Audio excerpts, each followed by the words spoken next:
Na karuwanci yan mata ki je gida ki zauna ki aure, duba rayuwar nan su ba mutuwa duk suna nan tafade.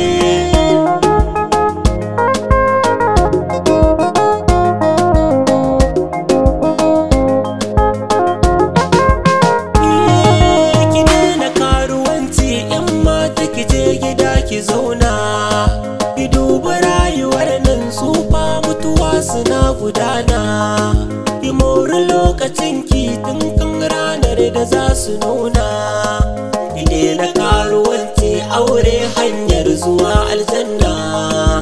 Duk macen da ba ta kamun kanta wuya yana nan tafade.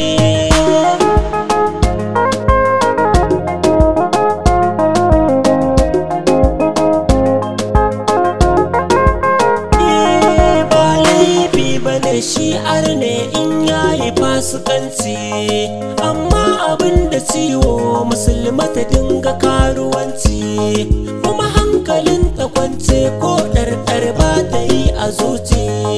Ta sai da duk mutunci rayuwar da take na ƙasƙanci, dangi ta yi wa fentin da ba za ya ɓace ba yanzu har ma gaba ne.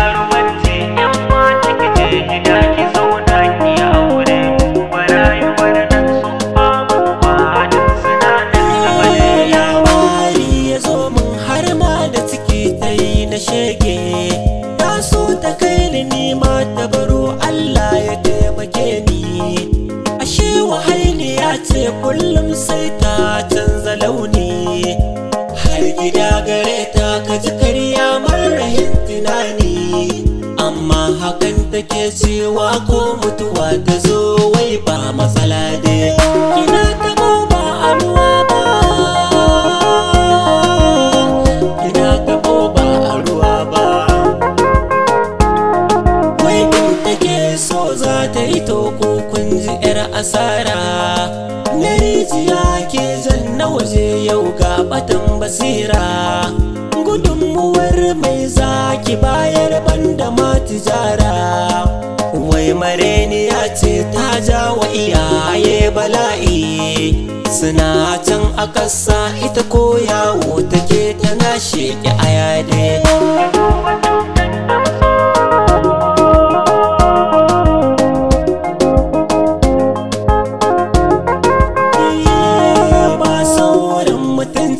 Tsakanina da 'yar kunama ta harbi zuciyata ta bar ni kawai ina karama.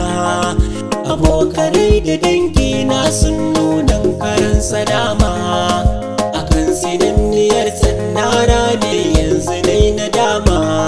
Da na sani ke na yi ta a yanzu ba ni fatan gaba ne.